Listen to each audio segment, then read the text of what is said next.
గాబరా పడాల్సిన పని క్రైస్తవుడికి లేదు. నువ్వు పరీక్షల్లో ఫెయిల్ అయ్యావా, you are under the throne, sovereign throne of God. నువ్వు గాబరా పడాల్సిన పని లేదు. ఇంట్లో ఏదైనా అనర్థం జరిగిందా, everything is in the control of God. ఎందుకంటే నీ దేవుడు సర్వాధికారి. నీ ఆరోగ్యం దెబ్బతినిందా, గాబరా వద్దు, మన దేవుడు సర్వాధికారి.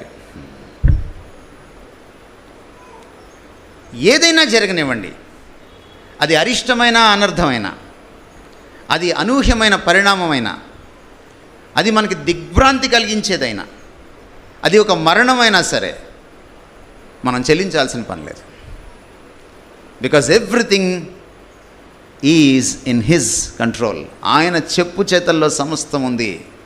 క్రైస్తవులకి ఉన్నంత అభయం, క్రైస్తవులకి ఉన్నంత ఆశాజనకమైన భవిష్యత్తు, క్రైస్తవులకు ఉన్నంత ధైర్యం,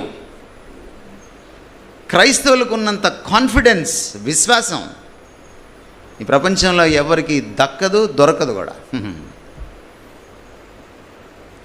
ఎందుకు మనం చెల్లిస్తామంటే, చాలాసార్లు మనకి ఈ రివల్యూషన్ లేదు, మనం వాక్యాన్ని చదవట్లేదు, మనం ఈ ప్రభువుని తెలుసుకోవట్లేదు, ఈ ప్రభుతో మనం గడపట్లేదు.